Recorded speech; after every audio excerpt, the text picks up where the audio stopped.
Hello everyone, good morning. আজকে তোমাদেরকে ওয়েদারটা আমি দেখাচ্ছি, দাঁড়াও দেখো। এই যে দেখতে পাচ্ছ, এই দেখো ঝলমলে আকাশ, এত রৌদ্র কি বলবো। অনেক গরমও পড়েছে জানো।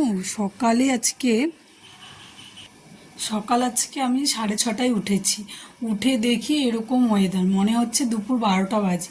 এত রৌদ্র ছিল কি বলবো। এখনও তো রৌদ্র, সকালে আরও ভীষণ, মানে সকালের রৌদ্রটা না একটু বেশিই চোখে লাগে, কারণ এত সকালবেলা। তাই আমি আজকে এত গরমের মধ্যে একটা দারুণ একটি খাবার খাবো। কালকে আমি তোমার দাদাভাইকে বলে দিয়েছিলাম যে আমি কিন্তু কালকে পান্তা খাবো, তুমি আমাকে কিছু বলতে পারবে না, কারণ পান্তা ভীষণ ভালো লাগে আমার। হঠাৎ করে আজকে খেতে ইচ্ছে হয়েছে, আর তার আগে আরেকদিন খেতে ইচ্ছে হয়েছিল কিন্তু খেতে পারিনি। আজকে আমি খাবো। তোমাদের দাদাভাইকে বলে দিচ্ছি তুমি আমাকে কিছু বলতে পারবে না, কারণ যেহেতু ঠান্ডা লেগে যায়। পান্তা ভাতে তো একটু ঠান্ডা লাগে, কিন্তু খেতেও বেশি ভালো লাগে। দিয়ে পান্তা খাচ্ছি, চলো। এই যে এখানে দেখো, এই যে আলু সিদ্ধ মেখে নিয়েছি, ডালের বড়া করে নিয়েছি, আর এই যে এখানে আছে ভাত। এই যে এখন এটাকে আমি রেডি করব। তার আগে তার আগে তোমাদের দাদাভাইকে আমাকে ডাকতে হবে, যে ফোন করব, বলবো তুমিও এসে একটু খেয়ে যাও। সকালে আজকে সেরকম কিছু খাইনি, খালি চা আর বিস্কিট খেয়েছি। তাই বললাম আমি পান্তাটা দিয়ে আজকে, আমার খুব খেতে ইচ্ছে হয়েছিল, তাই আজকে বানিয়ে ফেললাম বেশি দেরি না করে। আর কড়াইতে কয়েকটা ডালের বড়া আছে, এটা দুপুরে খেয়ে নেব। এখন এটা দিয়ে খাবো।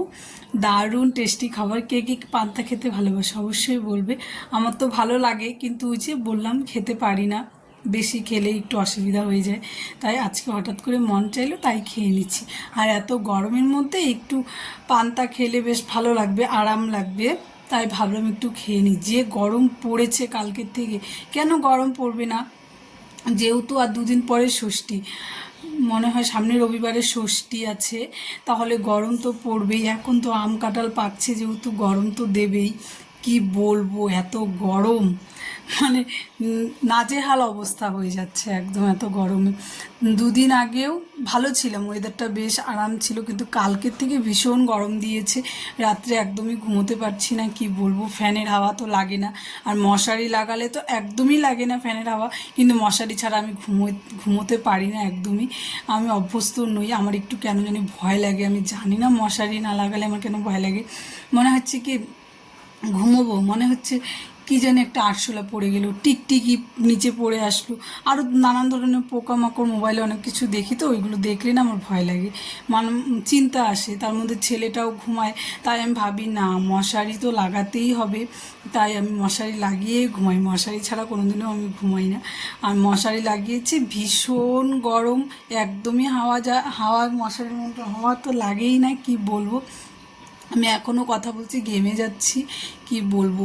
তাই এখন যেটা খাবো, খেয়ে নিয়ে তারপরে সমস্ত কাজ করব। সমস্ত কাজ বলতে সকালেই কাজ করে ফেলেছি আজকে, যেহেতু সকাল সকাল উঠেছি, তাই আমার কাজও হয়ে গেছে। জামা কাপড় কাচা হয়ে গেছে, ঠাকুরের ফুল আনা, বাসন মাজা, সমস্ত কিছু করে ফেলেছি। এখন সেরকম কোনো কাজ নেই, খালি এটা খাবো, ঘরটর একটু ঝাড়ু দিয়ে পরিষ্কার করে নেব, করে নিয়ে স্নান করে পুজো দেবো, ব্যাস তাহলেই আমার হয়ে যাবে। চলো এটা আমি খেয়ে নিই, নাহলে ডালের বড়াগুলো আবার একটু ড্যাম হয়ে যাবে। দেখছো আমি কেমন যেন একটা অদ্ভুতভাবে কথা বলছি, এলোমেলো হয়ে যাচ্ছে আমার কথাই। চলো তোমাদের দাদাভাইকে ফোন করে নিই, এটা খাই।